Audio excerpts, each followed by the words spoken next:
Sometimes the most seismic shifts in basketball happen not with a bang, but with a whisper. Not with a dramatic announcement or a press conference, but with subtle changes in rotation patterns, with load management decisions, with the way cameras linger a little longer on someone else's face after a game-winning shot.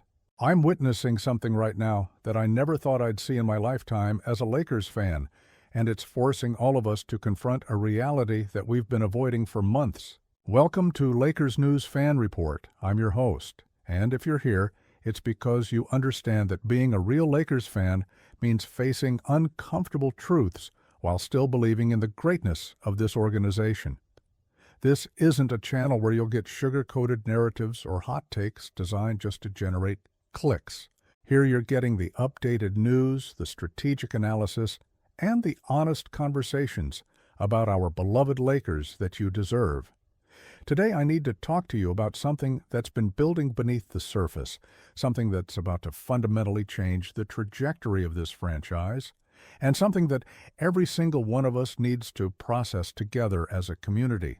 What I'm about to share with you represents the end of an era and simultaneously the beginning of something potentially spectacular, and I need you to stay with me through this entire conversation because by the end, you're going to understand exactly where the Los Angeles Lakers are headed.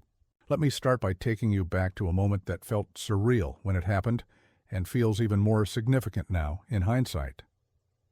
February of this year, the trade deadline, the basketball world absolutely stopped when news broke that the Lakers had pulled off one of the most shocking trades in recent NBA history. Anthony Davis, our dominant big man, our defensive anchor, the player we thought would retire in purple and gold, was heading to Dallas. And coming to Los Angeles was Luka Doncic, the 26-year-old Slovenian superstar who was already being discussed as one of the best players on the planet. The reaction was mixed, to say the least.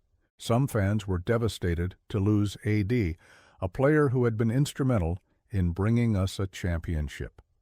Others were electrified by the prospect of adding a generational talent in his prime who could lead this franchise for the next decade. The debate raged across social media, in sports bars, in every Lakers community across the world. But what nobody was really talking about at the time, what nobody wanted to acknowledge, was what this move meant for LeBron James. Here's the thing about that trade that I think got lost in all the noise surrounding the big names involved. When you bring in Luka Doncic, you're not just adding a talented player to your roster. You're making a statement about who your franchise player is going to be moving forward. Luka is not someone who comes off the bench. He's not someone who plays a complementary role. He's not someone who's content being the second or third option. Luka Doncic is a heliocentric offensive player who needs the ball in his hands to maximize his effectiveness. And when he has that ball, he's one of the most unstoppable forces in basketball. He's averaging career best numbers, he's in the MVP conversation every single week, and he's doing things on a basketball court that make you genuinely wonder if you're watching one of the all-time greats in his prime. For the Lakers to bring him in, for management to make that move, they were essentially declaring that the future of this franchise runs through Luka Doncic, not through anyone else on the roster.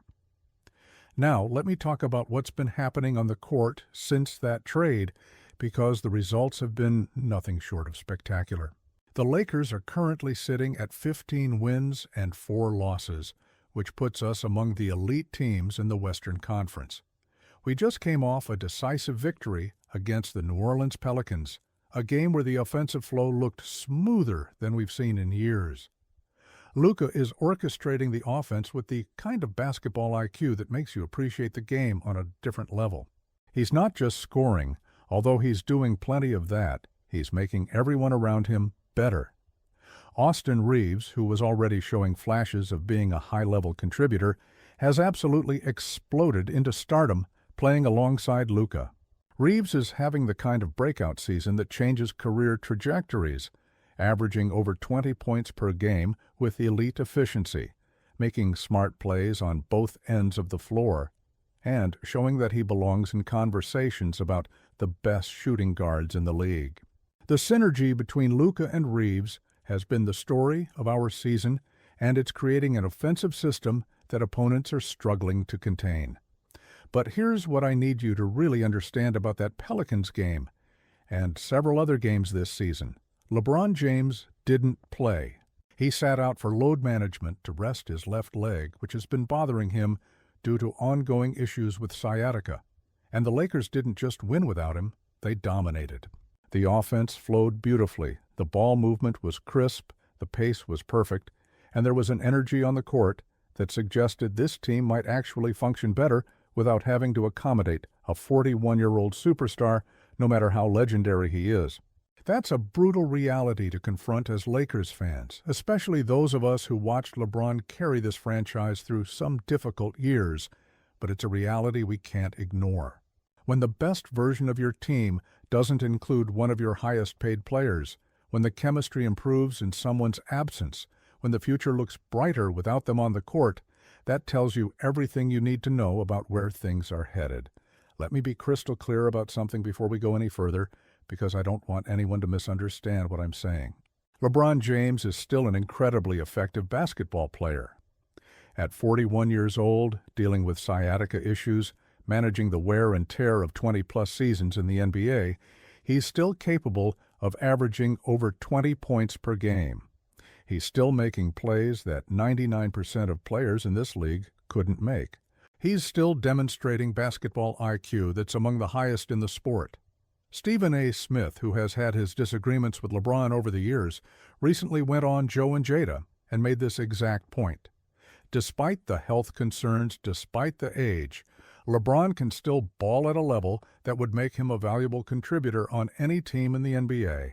This is not about LeBron's game falling off a cliff. This is not about him suddenly being unable to compete. This is not about performance at all. This is about something much more fundamental to how NBA franchises operate in the modern era. This is about age, about timelines, about understanding when to transition from one era to the next. Stephen A. Smith said something on that podcast that I think cuts right to the heart of what's happening with the Lakers. He said that if the Lakers had a choice, they would trade LeBron not because of his game, but because of his age and the fact that they have Luka as the future. Think about that statement for a second. One of the most respected analysts in basketball, someone who has covered the NBA for decades, is saying out loud what many within the organization are probably thinking privately. When you have a 26-year-old MVP candidate who could be the face of your franchise for the next 10 years, holding on to a 41-year-old legend who's on his way out within the next year or two, doesn't make strategic sense, no matter how much we love and respect that legend. Smith went on to elaborate, saying that the Lakers want young talent on the floor. They want players who can grow together, who can build chemistry over multiple seasons, who can be part of something sustainable. Luka is 26. Austin Reeves is in his early 20s and improving every single season. The rest of the roster is being constructed around players who fit into that timeline, who can contribute now while also being part of the long-term vision. LeBron, at 41, dealing with increasing injury concerns, requiring load management throughout the season, simply doesn't fit into that timeline anymore. It's not personal. It's not about disrespecting everything he's done for this franchise. It's purely about making the smartest basketball decisions for the future of the organization. Let me talk about the load management aspect specifically, because this is going to be a major factor moving forward. Through the 2025-26 season, LeBron is expected to sit out numerous games. It's not optional. It's necessary for him to have any chance of maintaining his effectiveness when he does play. The sciatica issues in his left leg are chronic. They're not going to magically disappear, and managing them requires rest. But here's the problem with that from a franchise perspective. When your third highest paid player is regularly unavailable, when you can't count on him being there for crucial stretches of the season, when the team actually performs better without him on the court, you're essentially paying superstar money for a part-time contributor who doesn't fit your offensive system as well as your younger stars do. That's not sustainable. That's not smart roster construction. And that's ultimately what's going to drive the decision that's coming. Now, let's talk about what this means practically for the Lakers and for LeBron. There are really only two scenarios that make sense at this point. Scenario one is that LeBron gets traded to a team where he can be the primary ball handler again, where the offense can be built around his strengths, where he can finish his career as the focal point rather than as a complementary piece.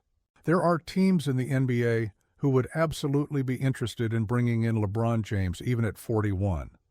Teams that are maybe one piece away from contention, teams that could use his veteran leadership and playoff experience, teams where his skill set would be maximized rather than marginalized.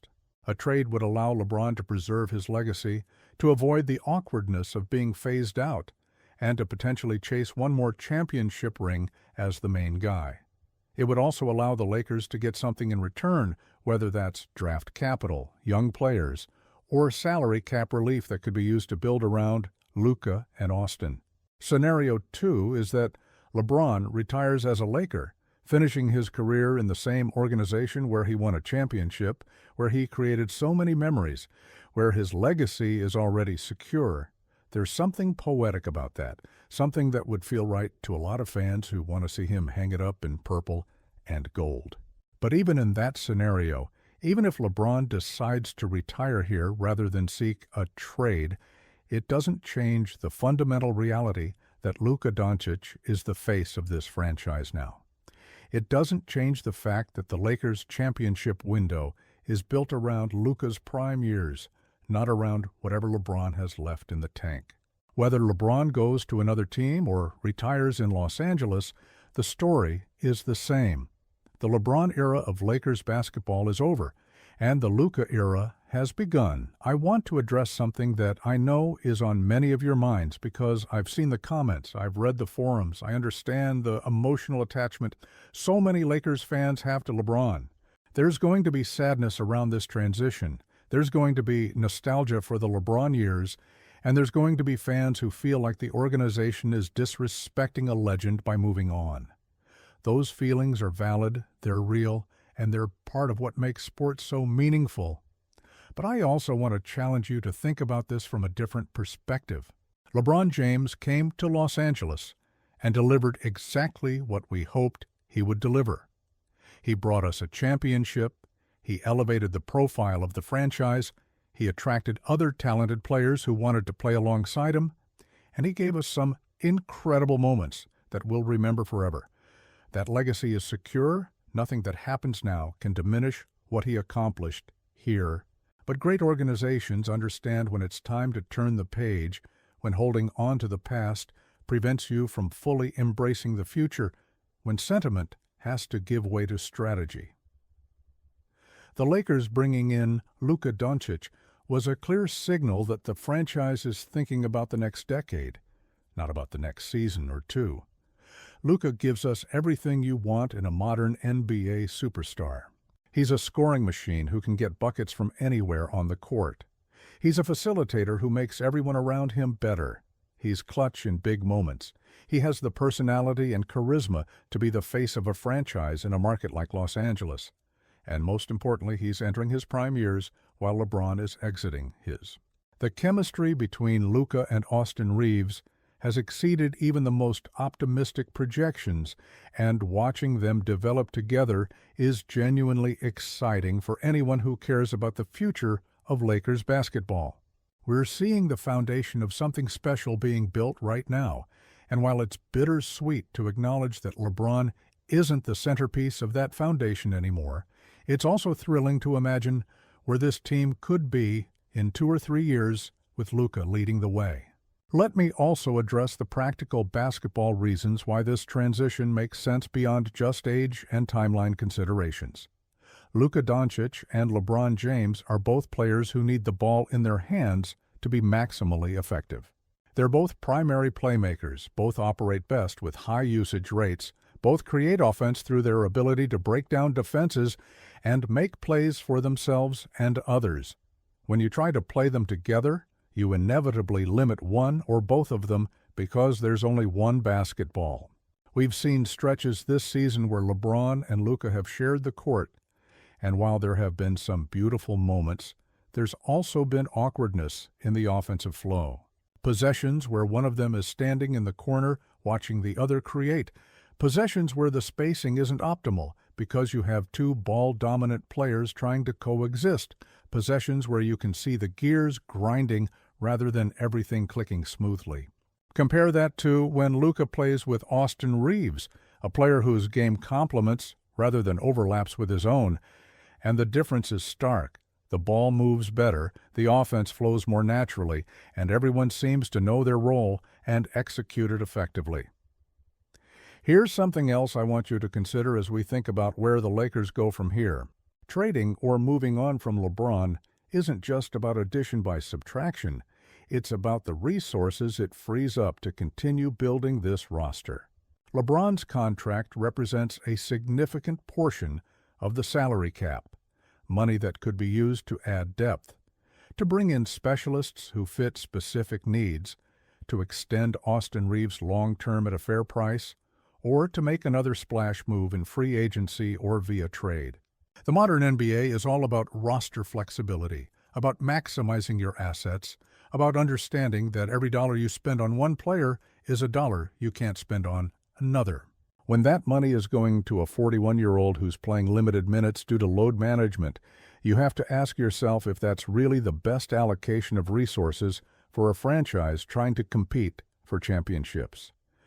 I think most honest evaluations would say it's not, which is why the conversations about moving on from LeBron are happening at the highest levels of the organization.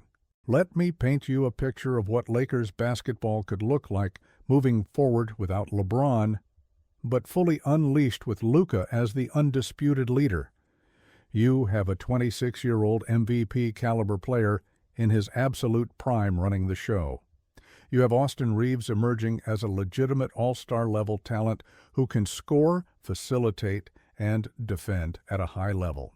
You have cap flexibility to add pieces around them, whether through trades, free agency, or the draft.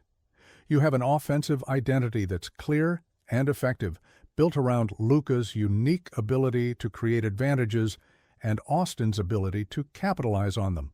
You have a team that can legitimately compete in the Western Conference for years to come, not just in 1 or 2 seasons before age catches up with your best player. That's the vision. That's what management is chasing, and that's why difficult decisions about legends like LeBron have to be made even when they're uncomfortable. I want to be clear about my own feelings here because I think it's important for you to understand where I'm coming from as someone who bleeds purple and gold. Watching LeBron James in a Lakers uniform has been one of the great privileges of my life as a basketball fan.